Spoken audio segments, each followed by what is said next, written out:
নমস্কার বন্ধুরা, আমি কবিতা দত্ত। আজকের রেসিপির নাম আমি জানি না। বাড়িতে অনেক বেগুন ছিল, খাওয়ার লোক ছিল না, বেগুন ভাজা আর কত খাবে, তাই একটা ঝটপট সবজি বানিয়ে নিলাম। প্রথমে তেল গরম করে তার মধ্যে 5 ফোড়ন, শুকনো লঙ্কা দিয়েছি। তারপরে চিংড়ি মাছটা হালকা ভেজে নিয়ে তার মধ্যে আমি বেগুন, টমেটো, কড়াইশুঁটি, নুন দিয়ে ভালো করে নাড়াচাড়া করব।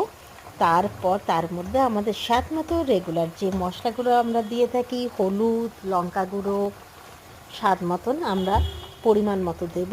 জিরে গুঁড়ো দেবো না, জাস্ট আমি এখানে কিন্তু হলুদ গুঁড়ো আর লঙ্কা গুঁড়ো ব্যবহার করেছি।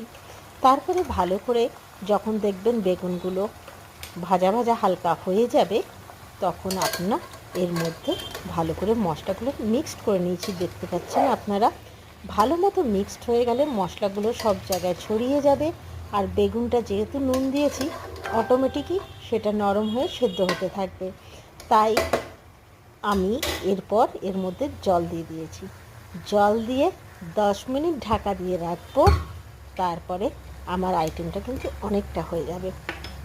যখন দেখব জলগুলো একদম মাখা মাখা হয়ে যাবে, তখন তার মধ্যে ধনে পাতা আর আমি অবশ্যই একটু বাটার দিয়েছি। করে টেস্ট করে বলবেন কেমন টেস্ট।